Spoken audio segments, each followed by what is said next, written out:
Hello everyone, welcome to the official YouTube channel of Sharma Tuitions.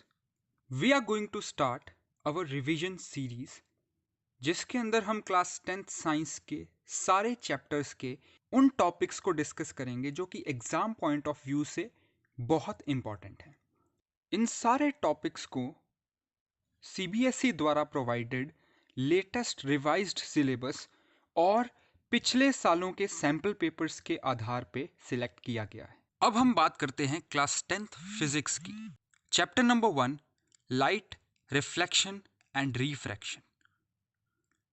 Topic number 1, image formation in concave mirrors. सबसे पहले हम लोग बात करते हैं image formation by concave mirror की। कॉनकेव मिरर के अंदर इमेज फॉर्मेशन कैसे होती है, कुछ इंपॉर्टेंट पॉइंट्स जो हमें ध्यान में रखने होते हैं इस चीज को करते वक्त। The intersection of two reflected rays give the position of image. The position, size and nature of image formed by concave mirror depends upon the position of object. Object की पोजीशन ही डिसाइड करेगी कि image की position, size and nature क्या रहने वाला है। Rules of obtaining images from concave mirror. सबसे पहला रूल है, ray of light which is parallel to principal axis of concave mirror passes through its focus after reflection from the mirror. जैसा कि आप डायग्राम के अंदर देख पा रहे हैं, प्रिंसिपल एक्सिस के एकदम पैरेलल जाने वाली रे जो है वो फोकल लेंथ के थ्रू निकल रही है। अब ये किस फिनोमिना पे बेस्ड है? ये हमारा लॉ ऑफ रिफ्लेक्शन यानी कि angle of incidence is equals to angle of reflection के ऊपर बेस्ड कॉन्सेप्ट है। Rule 2, ray of light passing through the center of curvature will be reflected back along its path. जो भी ray of light center of curvature से पास होती है अपने पाथ पे ही वापस चली जाएगी, वो कहीं पे भी रिफ्लेक्ट नहीं करेगी। Rule number 3, a ray of light passing through the focus of a concave mirror becomes parallel to principal axis after reflection. Rule number 1 में हमने डिस्कस किया कि अगर प्रिंसिपल एक्सिस के पैरेलल कोई रे जा रही हो तो वो फोकस से होके गुजरेगी। अब हम बात कर रहे हैं कि अगर कोई रे फोकस से होके गुजरे तो वो रिफ्लेक्ट होके पैरेलल टू प्रिंसिपल एक्सिस बन जाएगी। Rule number 4, a ray of light which is incident at pole of a concave mirror is reflected back making same angle with principal axis. अब हम लोग बात करने जा रहे हैं कॉनकेव मिरर के अंदर इमेज फॉर्मेशन के 6 अलग अलग केसेस की। चलिए सबसे पहले डिस्कस करते हैं केस नंबर 1, जहां हमारा ऑब्जेक्ट जो है वो इन्फिनिटी पे है। अब इन्फिनिटी का मतलब सिंपल सा ये है कि वो ऑब्जेक्ट इस स्फेरिकल मिरर के रेडियस के बाहर है। अब हमारी सबसे पहली रे ऑफ लाइट स्ट्राइक करेगी मिरर को और रिफ्लेक्ट बैक कर जाएगी। बिल्कुल इसी तरीके से दूसरी रे ऑफ लाइट हमारी स्ट्राइक करेगी पोल को और पाथ से, और रूल के अकॉर्डिंग सेम डिग्री पे एंगल बनाते हुए रिफ्लेक्ट बैक कर जाएगी। सो इमेज जो है हमारी वो यहां पे ऑब्टेन होगी फोकस पे, and that to smaller than object. Image will be at focus.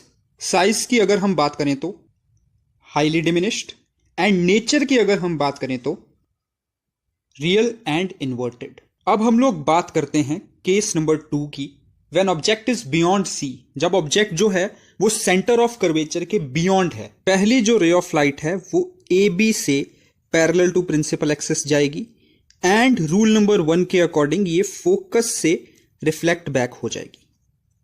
Now case 2 में इसमें रे ऑफ लाइट दूसरी जो है हमारी वो सेंटर ऑफ कर्वेचर से जाएगी, और रूल नंबर 2 के अकॉर्डिंग सेंटर ऑफ कर्वेचर से पास होने वाली जो रे ऑफ लाइट है वो अपने पाथ को रिफ्लेक्ट बैक करेगी या उसी पाथ को रीट्रेस करेगी।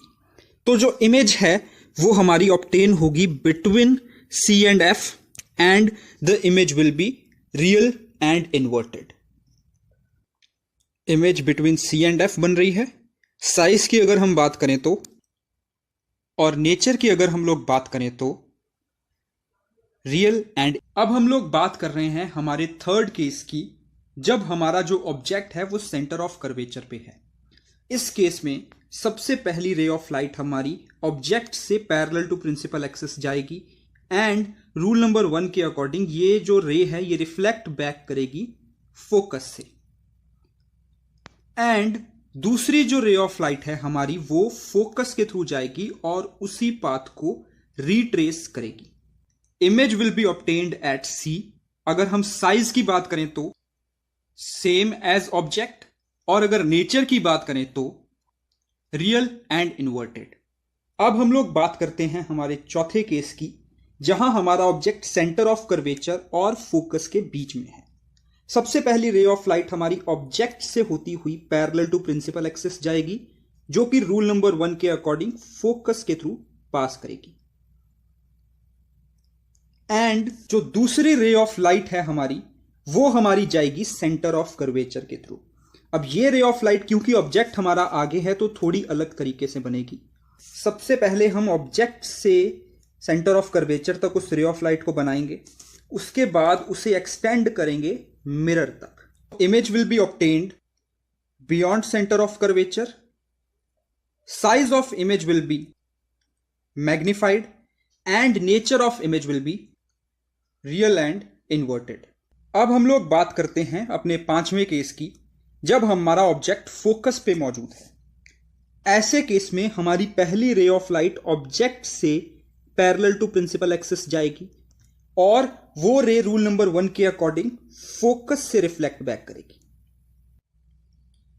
नाउ हमारी जो दूसरी रे ऑफ लाइट है वो सेंटर ऑफ कर्वेचर से होती हुई जाएगी कुछ इस तरीके से। अब अगर हम इस सेंटर ऑफ कर्वेचर वाली जो रे ऑफ लाइट है इसे एक्सटेंड करें, इसका मतलब यह है कि जो ऑब्जेक्ट है वो हमें इस मिरर के, स्फेरिकल मिरर के रेडियस के बाहर ऑब्टेन होगा, यानी कि इंफिनिटी पे ऑब्टेन होगा। Hence, image will be obtained at infinity. Size of image will be highly enlarged and nature of image will be real and inverted. अब हम लोग बात करते हैं हमारे सिक्स्थ और लास्ट केस की, जब हमारा ऑब्जेक्ट प्लेस्ड है बिटवीन फोकस एंड पोल। अब इस केस में हमारी सबसे पहली रे ऑफ लाइट ऑब्जेक्ट से शुरू होती हुई पैरेलल टू प्रिंसिपल एक्सिस जाएगी, जो कि पास होगी सीधा फोकस के थ्रू। अगर हम लोग बात करें दूसरी रे ऑफ लाइट की, वो जाएगी सेंटर ऑफ कर्वेचर से कुछ इस तरीके से। अब जैसा कि हम देख पा रहे हैं, अगर हम इस रे ऑफ लाइट को एक्सटेंड करेंगे, दैट मीन्स कि जो इमेज हमें ऑब्टेन होगी that will be obtained at infinity. Hence जो इमेज हम बनाएंगे वो एक्सटेंड होगी back side of the mirror पे। अगर हम इन दोनों रेज ऑफ लाइट को एक्सटेंड करें तो इमेज जो है वो हमें ऑब्टेन होगी यहां पीछे। तो basically the image obtained is right here, back side of the mirror. अब हमें जो हमारी इमेज है वो मिल रही है बिहाइंड द मिरर। साइज की अगर हम लोग बात करें हाईली एनलार्ज्ड, नेचर की अगर हम लोग बात करें virtual and erect. Topic number 2, image formation in convex mirrors. Convex mirror के ऊपर इमेज ऑब्टेन करने के क्या क्या रूल्स हैं, एक बार वो डिस्कस कर लेते हैं। Rule number 1, a ray of light which is parallel to principal axis of a convex mirror appears to be coming from its focus after reflection from the mirror. Rule number 2, a ray of light going towards the center of curvature of a convex mirror is reflected back along the same path. Center of curvature से जाती हुई जो रे है वो उसी path पे reflect back हो जाएगी, अपने उसी पाथ को रिट्रेस करेगी। Rule number 3, a ray of light going towards the focus of convex mirror becomes parallel to principal axis after reflection. Ray of light which is incident at pole of a convex mirror is reflected back making the same angle with principal axis. अब हम लोग बात करने जा रहे हैं image formation in convex mirrors की। दो अलग अलग टाइप के केसेस को डिस्कस करेंगे। सबसे पहले when object is at infinity, second when object is between infinity and pole। क्योंकि हमारा ऑब्जेक्ट इंफिनिटी पे है, यानी कि इस स्फेरिकल मिरर के रेडियस के बाहर है, तो वो स्ट्राइक करेगी दूर से मिरर पे and it will reflect back. Similarly दूसरी रे ऑफ लाइट हमारी स्ट्राइक करेगी पोल पे and as it will reflect back. अब अगर हम इन दोनों रेज ऑफ लाइट को एक्सटेंड कर दें कुछ इस तरीके से, तो हमारा इमेज जो है ये फॉर्म होगा, हमारा इमेज जो है वो फॉर्म होगा एट एफ यानी कि फोकस के ऊपर। साइज इस इमेज का highly diminished and nature of the image will be virtual and erect. चलिए अब हम लोग बात करते हैं हमारे सेकंड केस की। When object is between infinity and P, infinity और पोल के बीच में अगर हमारा ऑब्जेक्ट कहीं पे भी है तो हमारी इमेज कैसे फॉर्म होगी। सबसे पहली ray of light parallel to principal axis and it will reflect back, क्योंकि शाइनी सरफेस जो है वो सामने की तरफ है। वैसे इस इमेज की ओरिजिनल पोजीशन होनी चाहिए फोकस, क्योंकि प्रिंसिपल एक्सिस के पैरेलल जाती हुई कोई भी रे स्ट्राइक बैक करती है फोकस पे। तो हम इस रे को एक्सटेंड कर देंगे फोकस तक। अगली लाइट रे जो है हमारी ये स्ट्राइक करेगी हमारे मिरर को एकदम सेंटर में, जो कि हमारी पास हो रही है ऑपोजिट सेंटर के through. And according to rule number 3, कोई भी लाइट रे जो सेंटर से पास होती है that will retrace its path. So हमारा जो इमेज है that is formed between P and F. Size of image की अगर हम बात करें highly diminished and nature of image की अगर हम बात करें तो virtual and erect. Topic number 3, image formation in convex lens.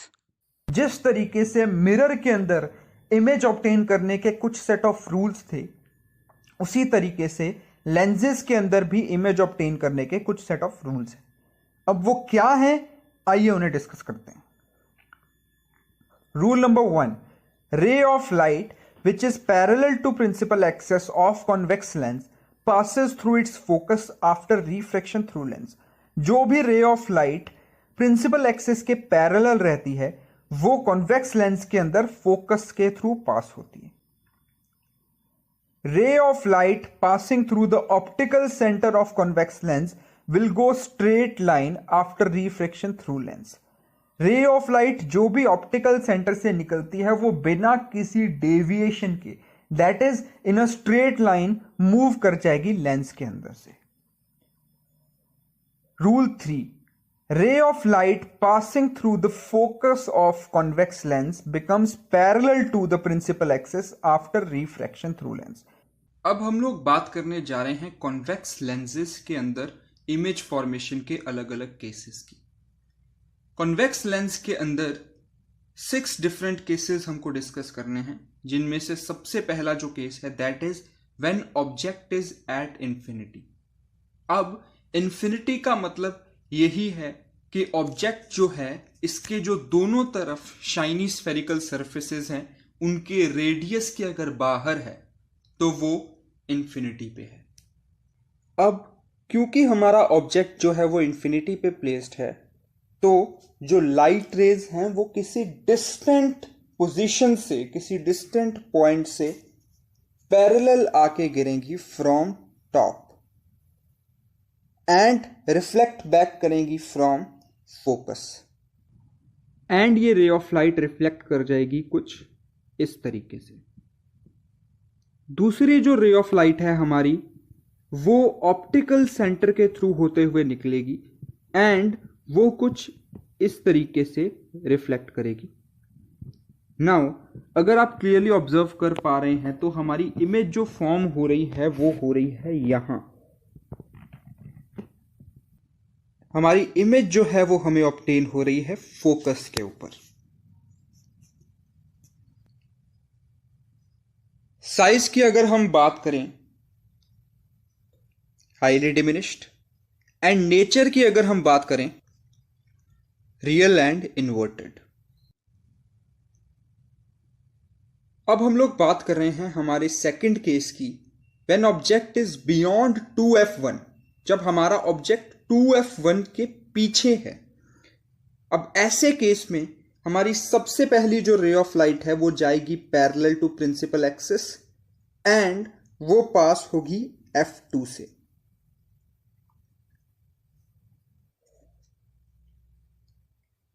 Similarly दूसरी जो रे ऑफ लाइट है वो हमारी पास होगी ऑप्टिकल सेंटर से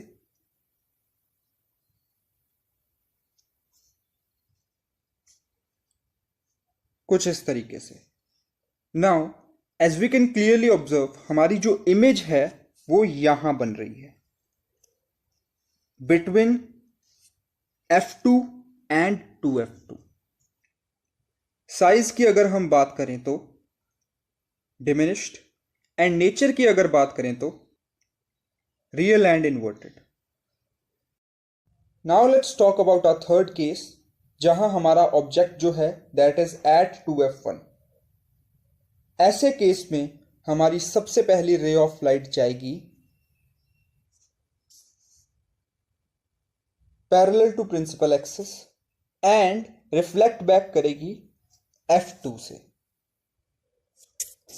हमारी सेकेंड रे ऑफ लाइट जाएगी ऑप्टिकल सेंटर से होती हुई ऑप्टिकल सेंटर के through and it will retrace its path. जैसा कि हम क्लियरली ऑब्जर्व कर सकते हैं, हमारी जो इमेज फॉर्मेशन हो रही है वो हो रही है 2f2 के ऊपर। साइज की अगर हम बात करें तो same size as object, and nature की अगर बात करें तो रियल एंड इन्वर्टेड।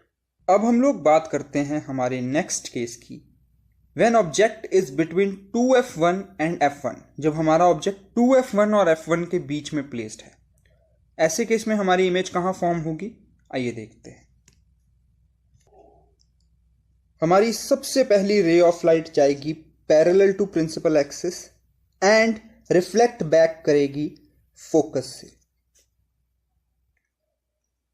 और हमारी दूसरी जो रे ऑफ लाइट है वो जाएगी ऑप्टिकल सेंटर से and as always it will retrace its path. अब जैसा कि हम देख पा रहे हैं, हमारी इमेज बन रही है यहां बिहाइंड 2f2। साइज की अगर हम बात करें तो it will be larger than the object और मैग्निफाइड। नेचर की अगर बात करें रियल एंड इन्वर्टेड। अब हम लोग बात करते हैं हमारे फिफ्थ केस की, जहां हमारा ऑब्जेक्ट f1 पे प्लेस्ड है। When object is placed at f1, हमारी सबसे पहली रे ऑफ लाइट जाएगी parallel to principal axis and reflect करेगी f2 से, यानी कि फोकस से। एंड हमारी जो दूसरी रे ऑफ लाइट है वो जाएगी ऑप्टिकल सेंटर से and it will retrace its path. अब जैसा कि हम देख पा रहे हैं, ये दो पैरेलल लाइंस बन रही हैं। इसका मतलब ये है कि हमारी जो इमेज है that will be obtained far from the radius of the spherical mirrors, hence it will be formed at infinity. At infinity, क्योंकि लेंस के नीचे की तरफ बन रही है हमारी इमेज, तो the image will be real and inverted. And अगर हम साइज की बात करें तो it will be highly enlarged. अब हम लोग बात करते हैं हमारे सिक्स्थ और आखिरी केस की, when object is between f1 and o, जब हमारा ऑब्जेक्ट f1 और ऑप्टिकल सेंटर के बीच में होगा। हमारी सबसे पहली रे ऑफ लाइट जो कि पैरेलल टू प्रिंसिपल एक्सिस जाएगी और रिफ्लेक्ट होगी फोकस से। एंड हमारी जो दूसरी रे ऑफ लाइट है वो जाएगी ऑप्टिकल सेंटर से and it will retrace its path. अब हमें इतना तो क्लियर हो गया कि कोई भी इस ऑब्जेक्ट को अगर देखेगा तो वो इमेज जो है उसे इंफिनिटी पे ऑब्टेन होगी। हाँ, अगर इस ऑब्जेक्ट को नीचे से देखा जाए, यानी कि फॉर एग्जाम्पल ये जो हमारी ह्यूमन आई है ये यहां है और इस ऑब्जेक्ट को यहां से देखा जा रहा है, तो इसकी इमेज जो है वो इस मिरर के पीछे ऑब्टेन होगी। अगर हम फोकस वाले लाइट रे को एक्सटेंड करें इस तरीके से, इसे मैं एक अलग कलर से शो कर रहा हूं ताकि आपको क्लियर हो जाए, और ऑप्टिकल सेंटर वाले लाइट रे को भी अलग तरीके से एक्सटेंड करें, तो ये दोनों जाके ज्वाइन करेंगे बिहाइंड द लेंस यहां पर। अब जैसा कि हम क्लियरली देख पा रहे हैं, इमेज का जो साइज है that is highly enlarged. Image obtain कहां पे हो रही है? Behind 2f1, and nature of this image is virtual and erect. Topic number 4, image formation in concave lens. Rule number 1. Ray of light which is parallel to principal axis of concave lens appear to be coming from its focus after refraction through lens. Rule number 2. A ray of light passing through the optical center of concave lens goes straight passing through the lens. Rule number 3. A ray of light going towards the focus of concave lens becomes parallel to its principal axis after refraction through lens.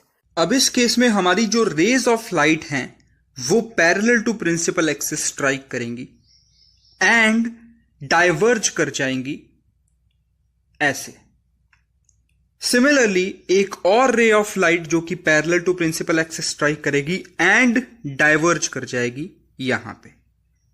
तो basically क्योंकि concave lens जो है वो diverging lens है, तो light rays अपने आप को डाइवर्ज कर जाएंगी, रिफ्रैक्ट कर जाएंगी जैसे ही वो एयर से ग्लास में अपना मीडियम चेंज करती हैं। अब अगर हम इन दोनों लाइट रेज को एक्सटेंड करें कुछ इस तरीके से, तो इनका जो कॉमन पॉइंट है वो फोकस रहेगा, यानी कि ये दोनों light rays focus as a common point से एक्सटेंड होती हुई नजर आएंगी।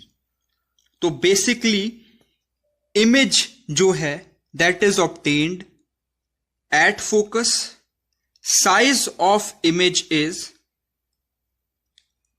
Highly diminished, nature of image is virtual and erect. Now let's discuss second case and last case in case of concave lenses when object is between infinity and optical center, जब हमारा object infinity और optical centre के बीच है। सबसे पहली ray of light हमारी parallel to principal axis जाएगी एंड डाइवर्ज हो जाएगी यहां से, and second ray of light हमारी जाएगी ऑप्टिकल सेंटर से एंड इसी पाथ को रिट्रेस करेगी।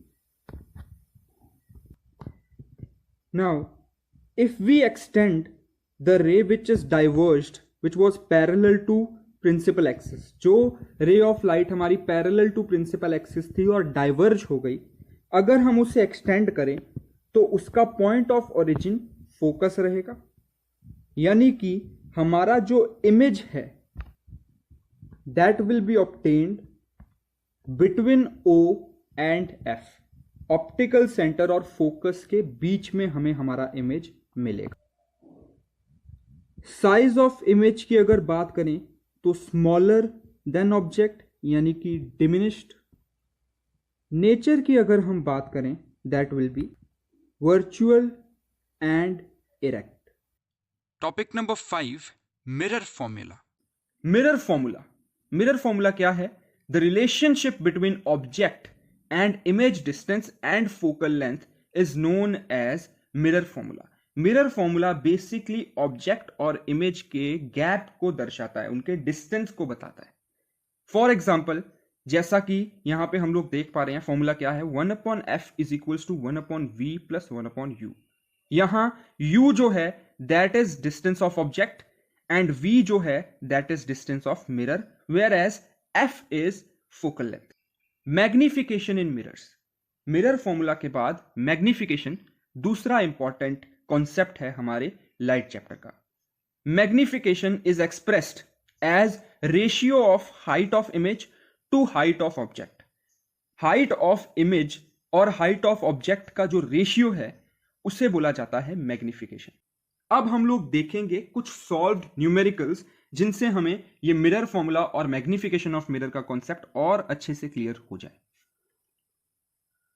Suppose height of an object is 3 centimetre, height of image is 12 centimetre, what is the magnification? अगर एक ऑब्जेक्ट की हाइट 3 सेंटीमीटर है, इमेज की हाइट 12 सेंटीमीटर है, तो मैग्निफिकेशन क्या होगा? सबसे पहले हाइट ऑफ इमेज दे रखी है, उसे हम h डैश से डिनोट कर देंगे। हाइट ऑफ ऑब्जेक्ट दे रखा है, उसे हम h से डिनोट कर देंगे। एंड हमारा मैग्निफिकेशन का फॉर्मूला क्या होता है? Height of image upon height of object. अब यहां पे 12 जो कि हमारी इमेज की हाइट थी और ऑब्जेक्ट की हाइट जो कि 3 थी, इन दोनों को डिवाइड कर दिया जाएगा and m will be equal to 4। यानी कि इस ऑब्जेक्ट की और इमेज की मैग्निफिकेशन कितनी है? 4। यानी कि ऑब्जेक्ट से इमेज 4 गुना ज्यादा बड़ी है, 4 गुना ज्यादा मैग्निफाइड है। So this is magnification. चलिए अब हम लोग बात करते हैं अगले न्यूमेरिकल की। ये न्यूमेरिकल मोस्टली हमारा सारा कॉन्सेप्ट क्लियर कर देगा। सबसे पहले सवाल को अच्छे से पढ़ते हैं। An object 4 centimetre in size is placed eight 25 centimetre in front of concave mirror of focal length 15 centimetre. अब न्यूमेरिकल्स को सॉल्व करने का सबसे बेस्ट तरीका यह है कि पहले फुल स्टॉप से दूसरे फुल स्टॉप तक पहले तो क्वेश्चन पढ़ लिया जाए, उसमें क्या क्या दिया जा रहा है वो लिख लिया जाए। सबसे पहले an object 4 centimetre in size, यानी कि हमें क्या मिल गया है? साइज ऑफ ऑब्जेक्ट मिल गया है। Is placed 25 centimetre in front of concave mirror. अब कॉन्केव मिरर के सामने हमें 25 सेंटीमीटर दूर ये ऑब्जेक्ट मिला, यानी कि डिस्टेंस मिल गया है इस ऑब्जेक्ट का। एंड मिरर का जो फोकल लेंथ है दैट इज 15 सेंटीमीटर। तो 4 सेंटीमीटर साइज, 25 सेंटीमीटर जो है इसका डिस्टेंस एंड 15 सेंटीमीटर इसका focal length. Now at what distance from mirror should a screen be placed in order to obtain a sharp image? अब कितना distance के ऊपर हमें एक स्क्रीन प्लेस करना चाहिए ताकि हमें एक शार्प इमेज मिले? हमें इसमें क्या निकालना है? हमें डिस्टेंस निकालना है या हाइट निकालनी है? एक्चुअली में हमें ये दोनों चीजें निकालनी है। अब ये कैसे पॉसिबल हो पाएगा, आइए देखते हैं। Always placed above principal axis, क्योंकि ऑब्जेक्ट को हमेशा प्रिंसिपल एक्सिस के ऊपर प्लेस किया जाता है, तो साइन ऑफ कन्वेंशंस के हिसाब से ऑब्जेक्ट हमारा जो है वो पॉजिटिव रहेगा, यानी height of image will B positive 4। Since object is placed in front of mirror, ये ऑब्जेक्ट जो है वो मिरर के सामने है, इसलिए ऑब्जेक्ट का जो डिस्टेंस है that will B negative. So you will be -25 centimetre. Focus of concave mirror is in front of the mirror. जो भी फोकस है वो मिरर के सामने है, इसी कारण से जो फोकस है that will also be -15। Now we need to find the distance at which screen should be placed to obtain a sharp image. The distance will be image distance, यानी कि ऑब्जेक्ट का डिस्टेंस हमें पता है, focal length हमें पता है, image का डिस्टेंस हमें निकालना है। और वो कैसे निकाला जाएगा? Using mirror formula. हम लोग मिरर फॉर्मूला का इस्तेमाल, यूजिंग मिरर फॉर्मूला, हम लोग मिरर फॉर्मूला का अगर इस्तेमाल करेंगे, using mirror formula, mirror formula का इस्तेमाल करते हुए 1/f is equals to 1/v plus 1/u। 1/v यानी कि इमेज का जो डिस्टेंस है हमें वो निकालना है, तो हम 1/f को उस तरफ शिफ्ट कर देंगे, -1/u। 1/v, अब देखो 1/-15 जो था ये था हमारा फोकल लेंथ, 1/-25 था हमारा डिस्टेंस ऑफ ऑब्जेक्ट। अब माइनस और -25 के साथ में जो माइनस है और उसके आगे जो माइनस है ये आपस में प्लस हो जाएंगे, और ये जो 15 का जो माइनस है इसे हम ऊपर शिफ्ट कर देंगे। अब हमारे पास में क्या बचा? -1/15 प्लस 1/25। नाउ नीचे 15 और 25, क्या दोनों डिनोमिनेटर सेम है? नहीं है, तो हम क्या करेंगे? एलसीएम लेंगे। एलसीएम लेने के बाद हमारा नीचे आ जाएगा 75। अब 15 के टेबल में 75 कब आता है? 15 5 जा 75, तो ऊपर इंटू कर देंगे 5 के साथ। 25 के टेबल में 75 कब आता है? 3 जा, तो 25 3 जा 75, ऊपर इंटू कर देंगे 3 से। तो हमारा इमेज का जो डिस्टेंस है दैट विल बी -2/75, यानी कि अगर इसको हम रेसिप्रोकेट कर दे तो v की वैल्यू आ जाएगी -75/2, यानी कि -37.5। तो इस फॉर्मूला से हमें स्क्रीन के कितना दूर है हमारा डिस्टेंस वो पता चल गया। सो नेगेटिव साइन क्यों लगाया गया है? Because it is also placed in front of the mirror, ये मिरर के सामने है। Since image is placed in front of the mirror, उसको मिरर के सामने रखा गया, तो इमेज इज रियल। अब हमें इमेज का साइज निकालना है। साइज कैसे निकाला जाएगा? मैग्निफिकेशन के फॉर्मूला से। Magnification of mirror is image distance upon object distance, यानी कि V अपॉन U, या फिर magnification height of object upon height of image के हिसाब से भी निकाला जा सकता है। तो फ्रॉम इक्वेशन 1 एंड 2 हमारा -V upon U is equals to H dash upon H। Distance कितना है V का? -75 अपॉन 2 और U का -25। हाइट ऑफ इमेज हमें निकालनी है, हाइट ऑफ ऑब्जेक्ट इज 4। अगर हम इन्हें आपस में क्रॉस मल्टीप्लाई कर दें तो हमारे पास में एंड वैल्यू क्या बचेगी? H upon 4 is equals to -75 into 25 upon 2। अब यहां पे इसको अगर सॉल्व किया जाए, 25 2 50 और ऊपर है 75, दोनों को 25 के टेबल से कट करा जाए तो -3 upon 2, H dash upon 4 is equals to -3 upon 2। अब ये जो 4 है डिवाइड का उस तरफ जाके मल्टीप्लाई हो जाएगा। H dash is equals to -3 into 4 upon 2, H dash is equals to -6 centimetre, यानी कि height of image is -6 centimetre. अब इमेज का साइज ऑब्जेक्ट के साइज से बड़ा है, इससे हमें क्या पता चलता है? इमेज एनलार्ज्ड है, and negative sign is showing that image is inverted. So the image which is obtained is inverted and enlarged. Topic number 6, lens formula. The lens formula. The thin lens formula is mathematical way to do ray diagrams with algebra instead of drawing lines on graph paper.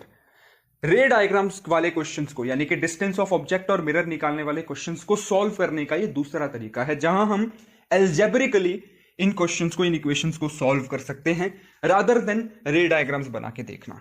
अब ऐसे case में हम लोग क्या करते हैं? Object distance यानी कि 1 upon O plus image distance यानी कि 1 upon I will be equal to 1 upon F, यानी कि फोकल लेंथ। ऑब्जेक्ट का डिस्टेंस एंड इमेज का डिस्टेंस ये बराबर होता है फोकल लेंथ के। This is our lens formula. Magnification of lens. Magnification of an image is the ratio of height of image and height of object. Magnification किसी भी object में उसकी इमेज की हाइट और उस ऑब्जेक्ट की एक्चुअल हाइट का रेशियो होता है। अगर हम लोग बात करें मैग्निफिकेशन ऑफ लेंस की, तो बेसिकली मैग्निफिकेशन का मतलब क्या होता है? मैग्निफिकेशन का मतलब है किसी भी इमेज की हाइट और उसी इमेज के ऑब्जेक्ट की हाइट का ratio. Now let's discuss some of the numericals of lens formula. A converging lens has a focal length of 15 centimeter. If light is located at 50 centimeter from the lens, what type of image will be formed? Where will it be located? सबसे पहले उसने क्या बताया हमें कि focal length जो है इस इमेज की वो 15 सेंटीमीटर है और लाइट इज लोकेटेड 50 सेंटीमीटर। अब इस लाइन का क्या मतलब हुआ? यानी कि डिस्टेंस ऑफ ऑब्जेक्ट, जो ऑब्जेक्ट है वो ऑप्टिकल सेंटर से 50 सेंटीमीटर दूर है।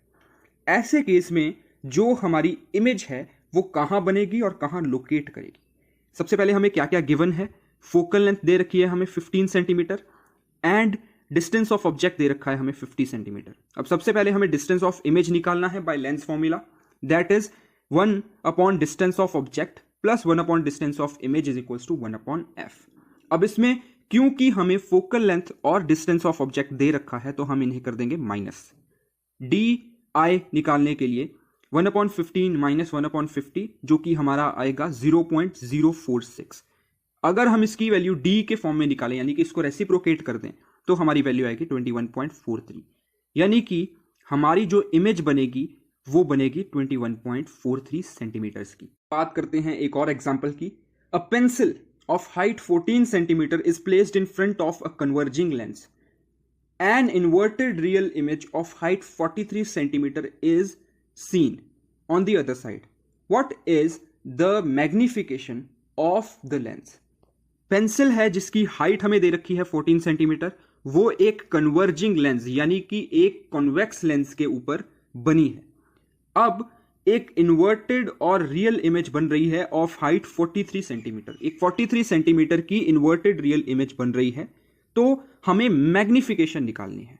मैग्निफिकेशन कैसे निकाल सकते हैं?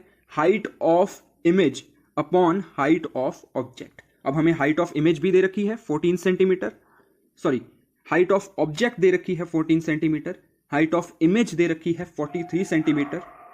अब हमें हाइट ऑफ ऑब्जेक्ट दे रखी है 14 सेंटीमीटर, हाइट ऑफ इमेज दे रखी है -43 सेंटीमीटर। माइनस क्यों? क्योंकि इमेज जो है वो रियल एंड इन्वर्टेड बन रही है, तो कन्वेंशंस ऑफ कार्टेशियन प्लेन के हिसाब से ये इमेज नेगेटिव मानी जाएगी। देन हमें मैग्निफिकेशन निकालना है। m यानी कि magnification is equals to hi यानी कि height of image upon ho height of object, -43 upon 14, तो हमारी जो मैग्निफिकेशन है वो -3.07 रहेगी। तो the lens has a magnification of -3.07। Chapter number 2 electricity. Topic number 1 Ohm's law of potential difference. Now what is potential difference? एक charge को या एनर्जी को एक जगह से दूसरी जगह उसकी आइडियल पोजीशन तक पहुंचाने में कितना चार्ज लगा, that is potential difference. Simple सा फॉर्मूला क्या होता है? पोटेंशियल डिफरेंस, जिसे कि हम डिनोट करते हैं V से, is equals to work done upon charge. SI unit of potential difference is voltage and it is measured by voltmeter. Ohm's law. Ohm's law state that electric current, which is represented as I, flowing in a circuit is proportional to voltage and is inversely proportional to resistance. यानी कि किसी भी electric circuit के अंदर जो current flow कर रहा है वो वोल्टेज यानी कि पोटेंशियल डिफरेंस के डायरेक्टली प्रोपोर्शनल है, लेकिन रेजिस्टेंस के इनवर्सली प्रोपोर्शनल है। अब ओम्स लॉ के एक फॉर्मूला से, वीर वाले एक फॉर्मूला से हम कितनी अलग अलग चीजें निकाल सकते हैं, आइए देखते हैं। अगर हमें वोल्टेज यानी कि V फाइंड आउट करना है तो V is equals to I into R, यानी कि करंट और रेजिस्टेंस को आपस में मल्टीप्लाई कर देंगे तो हमारा वोल्टेज आ जाएगा। टू फाइंड करंट, कि करंट कितना फ्लो कर रहा है, V यानी कि potential difference divided bye R यानी कि रेजिस्टेंस।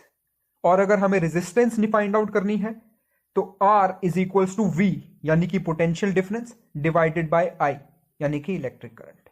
तो एक फॉर्मूला से तीन अलग अलग चीजें यानी कि वोल्टेज, करंट और रेजिस्टेंस फाइंड आउट किए जा सकते हैं। Topic number 2 resistance. Resistance is the property of conductor to resist the flow of electrons in an electric circuit. एक इलेक्ट्रिक सर्किट के अंदर फ्लो ऑफ इलेक्ट्रॉन्स को एक हद तक रेजिस्ट करने की जो प्रॉपर्टी है उसे रेजिस्टेंस बोलते हैं। Resistance play a very important role in keeping the flow of electric current within prescribed limits.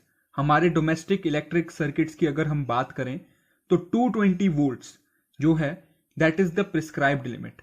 उससे ज्यादा होते ही that could be harmful for our appliances. तो वो सिचुएशन को अवॉइड करने के लिए रेजिस्टेंस का इस्तेमाल किया जाता है।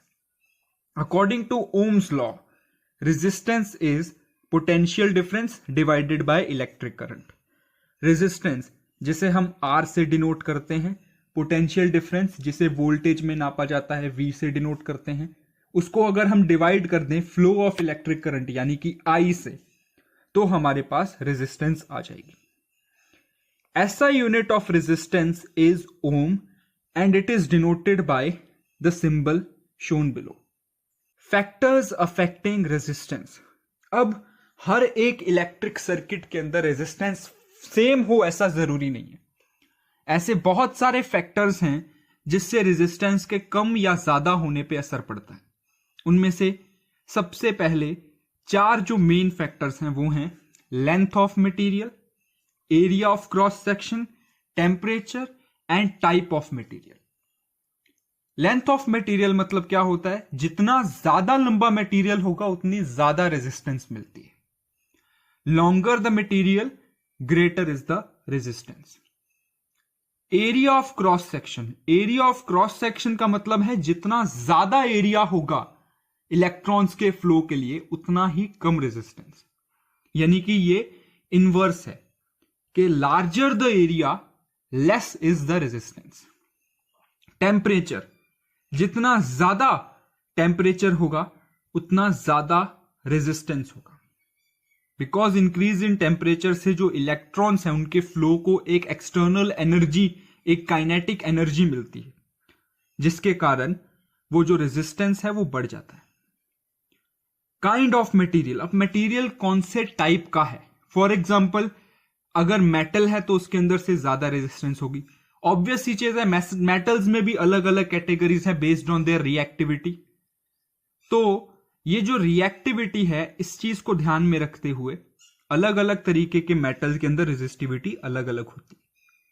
Iron has more resistance compare to copper. Resistors जो हैं ये दो तरीके के होते हैं, resistor in series and resistors in parallel. अब ये दोनों क्या हैं? Let's find out. Resistor in series, when two और more resistors are connected end to end, they are said to be in series.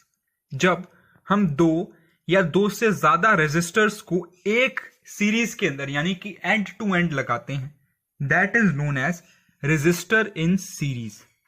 अब इसका मैथमेटिकल एप्लीकेशन क्या है? Let's find out. यहां पे हमारे पास एक इलेक्ट्रिक सर्किट है जिसके अंदर R1 2 ओम्स का current, R2 3 ohms and R3 5 ohms का जो रेजिस्टेंस रिस्पेक्टिवली प्रोवाइड कर रहा है। अगर इसके अंदर से 1 एम्पियर का जो करंट फ्लो करवाया जाए तो अब पोटेंशियल डिफरेंस के फॉर्मूला के हिसाब से according to Ohm's law, potential difference will be current into resistance. तो 2 को 1 से इंटू किया तो 2 वोल्ट्स, 3 को 1 से तो 3 वोल्ट्स एंड 5 को 1 से तो 5 volts. Total potential difference will B 10 volts and total resistance will be 10 ohm as well. If we talk about resistors in parallel, basically जब इनका जो अरेंजमेंट है सारे रेजिस्टर्स का, they are parallel to each other, that type of arrangement is known as resistors in parallel. R1, R2, R3 and R4 ये चारों resistor जो है वो पैरेलली अरेंज किए गए हैं। Total resistance is calculated by inversing all of the resistors, यानी कि अगर मुझे R1, R2, R3 और R4 इनका रेजिस्टेंस निकालना है तो मैं 1/R1 plus 1/R2 plus 1/R3 ही निकालूंगा। अब ऐसा भी कई केसेस में होता है कि सीरीज वाला और पैरेलल वाला दोनों कॉम्बिनेशन में रहें एक ही सर्किट के अंदर। Here the current will be same which passes through each resistor. Voltage across each resistor will be different. ऐसे केसेस में करंट फ्लो पूरा सेम रहेगा बट जो वोल्टेज है, जो पोटेंशियल डिफरेंस है, that will be different. Topic number 3, joules law of heating. Electric current and its effects. When electricity pass through an electric circuit, the changes that it may show, these changes are known as electric current and its effects.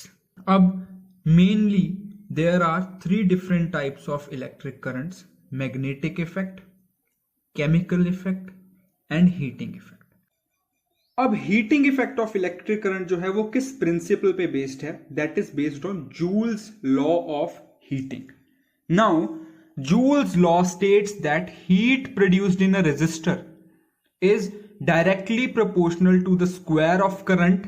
Particular circuit के अंदर heat produce की जाती है वो directly proportional होती है जितना उसके अंदर करंट फ्लो कर रहा है उसके स्क्वायर के, और जितना रेजिस्टेंस मिल रहा है उस टाइम के अंदर। Joules law of electrical heating जो है वो क्या कहता है, एक बार उसे इन डेप्थ समझने की कोशिश करते हैं।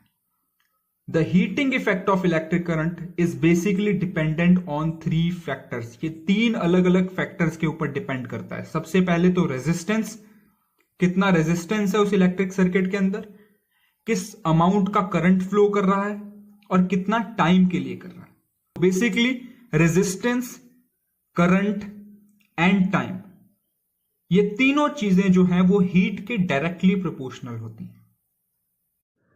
चलिए अब हम लोग बात करते हैं जूल्स लॉ ऑफ हीटिंग के डेरिवेशन की, कि ये जो फॉर्मूला है, ये जो I² RT के बराबर हमारा हीट है, ये कैसे बना। सिंपली अगर हम लोग बात करें तो पावर का जो फॉर्मूला होता है वो होता है potential difference into electric current. अब इलेक्ट्रिक करंट कैसे निकाला जाता है? Number of charge upon time, कितने टाइम तक कितना टोटल नंबर ऑफ चार्ज जो है वो बर्न हुआ है, दैट इज इलेक्ट्रिक करंट। अब एनर्जी का जो फॉर्मूला होता है that is power into time. P जो है वो हमारा V इंटू आई के बराबर और E जो है वो P इंटू टी के बराबर।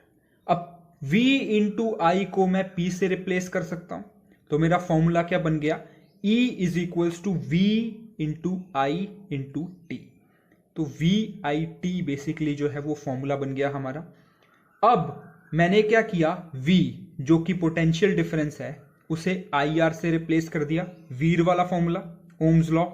तो E is equals to I R I T, यानी कि I दो बार और R और T, तो basically I into I square and R T. तो जो हीट है that is equals to I square R T. Chapter number 3, magnetic effects of electric current. Topic number 1, right hand thumb rule. Topic number 2, Fleming's left hand rule. Topic number 3, electric motor. How can we find out direction of magnetic field? Direction of magnetic field कैसे पता लगाई जा सकती है? Rules to determine the direction of magnetic field. दो rules हैं जिनका इस्तेमाल किया जाता है मैग्नेटिक फील्ड की डायरेक्शन के बारे में पता लगाने के लिए। First is Maxwell's right hand thumb rule, second is Maxwell's corkscrew rule. Maxwell's right hand thumb rule, Maxwell का जो राइट हैंड थंब रूल है वो क्या कहता है कि अगर हम स्ट्रेट करंट कैरिंग कंडक्टर यानी कि वायर को अपने हाथ में कुछ इस तरीके से होल्ड कर लें कि हमारा जो अंगूठा है, जो थंब है, वो वायर की तरफ पॉइंट कर रहा हो, यानी कि जिस तरफ वो करंट फ्लो कर रहा है उस तरफ हमारा जो अंगूठा है उस तरफ हो, then the direction of curl of fingers will give the direction of magnetic field. This is also known as Maxwell's corkscrew rule. अब हमें पता चल गया है कि एक स्ट्रेट करंट कैरिंग कंडक्टर के आसपास मैग्नेटिक फील्ड कंसेंट्रिक सर्कल्स बनाता है। लेकिन अगर ये स्ट्रेट ना हो, तो अगर हमारा करंट कैरिंग कंडक्टर स्ट्रेट ना हो के एक लूप में है, उस केस में मैग्नेटिक फील्ड कैसा रहेगा? अगर हम इसके छोटे से हिस्से जो कि एक स्ट्रेट वायर है, इसका मैग्नेटिक फील्ड पता लगाना चाहे तो we can. But what about the other portion of the coil? उसका कैसे पता चलेगा? Now let's talk about magnetic field generated through a circular loop which is created by circular wire. ये एक स्ट्रेट वायर है। अगर मैं इसे एक सर्कुलर लूप में बेंड कर दूं कुछ इस तरीके से एंड इसके अंदर से इलेक्ट्रिसिटी पास करवाई जाए, तो the flow of electric current will be like this, clockwise direction. अब ऐसे केस में इस सिचुएशन के अंदर हमारा मैग्नेटिक फील्ड किस तरीके का बनेगा? हमें क्या करना है कि हमें एक रेक्टेंगुलर बोर्ड के अंदर एक सर्कुलर कॉइल को लगाना है जिसके अंदर से हम बाद में इलेक्ट्रिसिटी कंडक्ट करवाएंगे, और उसका नतीजा क्या होगा आइए देखते हैं। For example, if we spread iron filings all around the circular loop that we have created, we will find a structure of concentric circles just like this. Magnetic field lines will be in form of concentric circle around the corners, जैसा कि आप देख पा रहे हैं, लेकिन at the center of this circular coil the magnetic field lines are straight.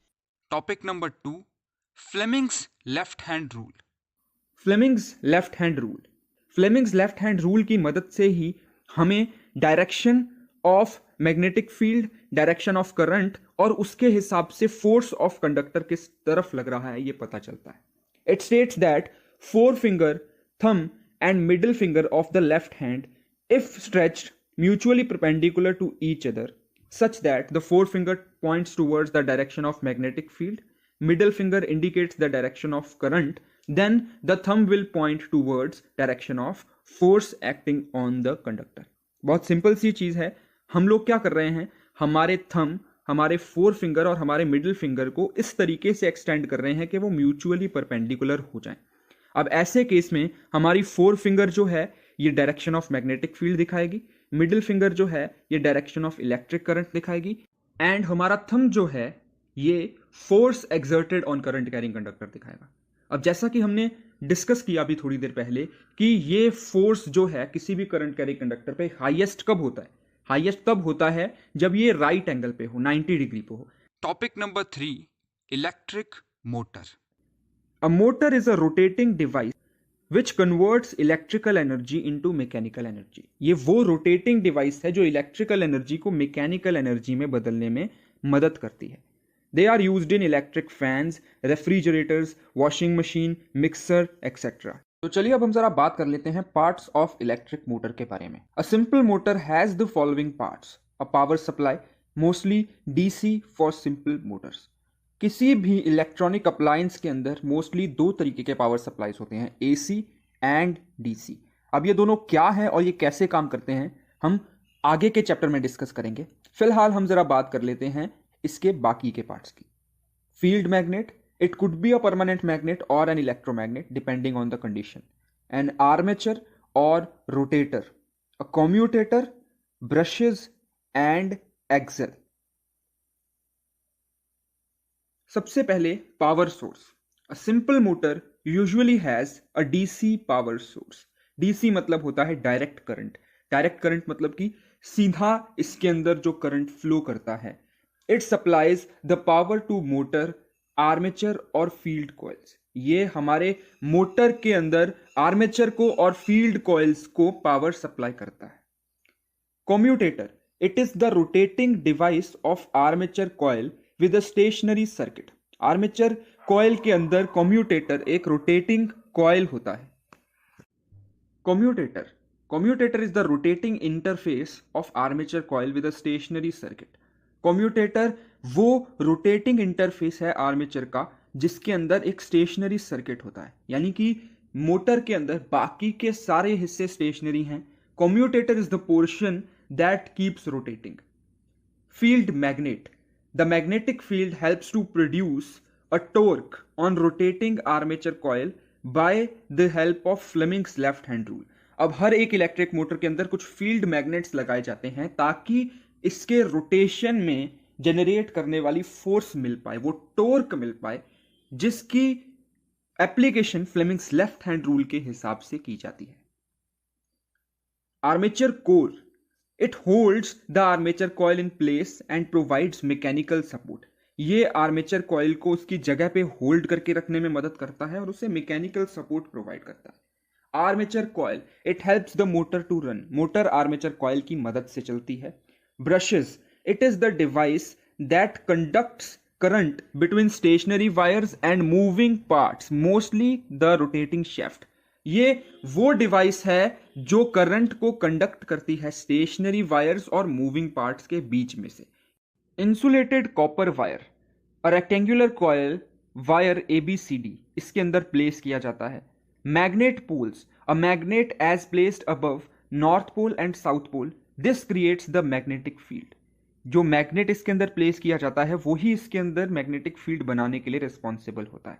Split rings, it acts as a commutator which reverses the direction of current. ये direction of current को रिवर्स करने में रिस्पॉन्सिबल होता है। Axle, the split rings are placed on the axle which can rotate freely. ये split rings axle के ऊपर placed होते हैं जो कि फ्रीली रोटेट कर सकते हैं। Now let's discuss the working of motor. In an electric motor, a rectangular coil is suspended between the two poles of magnetic field. The electric supply of the coil is connected with the commutator. किसी भी electric motor के अंदर एक rectangular coil को दो magnetic poles के बीच में रख दिया जाता है और उन्हें कम्यूटेटर के साथ कनेक्ट कर दिया जाता है। The electric supply is actually connected with commutator. अब होता क्या है, commutator is a device which reverses the direction of flow of electric current through a circuit.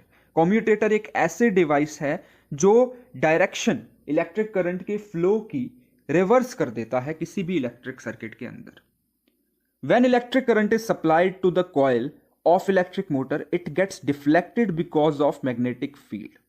As it reaches the halfway, split rings which act as commutator reverse the direction of flow of electric current. This reversal of direction of current reverses the direction of forces acting on coil as well. क्या होता है, electric current जैसे ही supply किया जाता है electric motor के coil के अंदर, ये मैग्नेटिक फील्ड जनरेट होने के कारण डिफ्लेक्ट होता है। जैसे ही ये हाफ वे जाता है यानी कि आधा जाता है, स्प्लिट रिंग्स जो कम्यूटेटर का काम कर रहे हैं वो इसके फ्लो ऑफ इलेक्ट्रिक करंट को रिवर्स कर देते हैं। अब इलेक्ट्रिक करंट का फ्लो रिवर्स होने के कारण इसके ऊपर जो भी फोर्स काम कर रही है उसका भी फ्लो रिवर्स हो जाता है। इसी तरीके से हमारी इलेक्ट्रिक मोटर काम करती है। Now, as we can clearly see, both the magnets are placed parallel to each other. दोनों मैग्नेट्स को हमने एक दूसरे के आमने सामने रखा है, and that two opposite poles are facing each other. ऐसे केस में होगा क्या, इन दोनों मैग्नेट्स के बीच में एक मैग्नेटिक फील्ड बनेगी। Now this magnetic field will lead to attraction. अगर इनके बीच में हम कुछ भी छोटा सा, फॉर एग्जांपल अगर हम एक आयरन वायर रख देते हैं, that will attract towards the force, that will tend to move towards the force. Similarly, अगर हम इसी मैग्नेटिक फील्ड के अंदर एक रेक्टेंगुलर कॉइल को रख दें तो दिस मैग्नेटिक फोर्स के कारण ये रेक्टेंगुलर कॉइल भी मूव करना शुरू कर देगा। अब अगला सवाल ये है कि इस रेक्टेंगुलर कॉइल का मूवमेंट किस डायरेक्शन में होगा। सिंपल सा जवाब है, जिस डायरेक्शन में फोर्स अप्लाई होगा उसी डायरेक्शन में मूवमेंट होगा। अब फोर्स किस डायरेक्शन में अप्लाई होगा, तो उस चीज का जवाब हमें मिलेगा फ्लेमिंग्स लेफ्ट हैंड रूल से। फ्लेमिंग्स लेफ्ट हैंड रूल के हिसाब से अगर हम हमारी फोर फिंगर, मिडिल फिंगर और थंब को म्यूचुअली परपेंडिकुलर रखते हैं तो हमारी फोर्थ फिंगर जो है that will show magnetic field, middle finger will show the direction of current and thumb will point the direction of force. जैसा कि हम क्लियरली देख पा रहे हैं, हमारी मैग्नेटिक फील्ड जो है that is striking from north pole to south pole, उस कारण से हमारा जो इलेक्ट्रिक करंट है वो फ्लो कर रहा है इस पिंक वायर के अंदर, एंड इसकी वजह से जो फोर्स एक्सर्ट हो रहा है वो अपवर्ड हो रहा है, यानी कि ये पिंक वाला जो पोर्शन है वायर का that will tend to move upwards. Similarly दूसरी साइड से भी लेफ्ट हैंड रूल लग रहा है, that particular wire is being forced to be pulled downwards. तो ये जो ब्लू कलर की वायर है इसके ऊपर जो फोर्स लग रहा है that is in downward direction. This is the very reason कि जो मूवमेंट है वो हो पा रहा है मैग्नेट के अंदर रेक्टेंगुलर कॉइल का। अब ये मूवमेंट हाफ वे जाकर के रुक जाएगा। अब ऐसा क्यों? क्योंकि यहां पे करंट की डायरेक्शन जो है वो बदल गई है। जो वायर साउथ पोल के सामने थी अब वो वायर नॉर्थ पोल के सामने है, एंड साइमल्टेनियसली दूसरी तरफ। तो अब फ्लेमिंग्स लेफ्ट हैंड रूल के अकॉर्डिंग ये डायरेक्शन वापस से रिवर्स हो जाएगी। Now this rectangular coil rotates half way on the both sides. This is the reason why this rotation is known as half rotation. Force pushes the coil and it turns another half turn. जो भी direction of force में change आ रहा है वो coil को push करता है, जिसकी मदद से दूसरा हाफ टर्न लिया जाता है। The coil completes one rotation around the axle. Continuation of this process keeps the motor in rotation. जो कॉइल है वो एक रोटेशन इसी प्रोसेस से, इसी मूवमेंट से पूरा करता है, और जब ये कंटिन्यूसली होता रहता है तब हमारी मोटर के अंदर ये रोटेशन होता है। Electric motor is used in variety of applications. Some of them are listed below: drills, water pumps, hard disk drive, washing machine, industrial equipments, and even garden equipments, vehicles, medical equipments, pumps and compressors. All of these consist of electric motor. यानी कि अगर हम clearly ध्यान से observe करें तो हमारे आसपास ही ऐसी बहुत सारी डिवाइसेस हैं जो इलेक्ट्रिक मोटर के जैसे चलती हैं या इलेक्ट्रिक मोटर के एप्लीकेशंस पे काम करती हैं।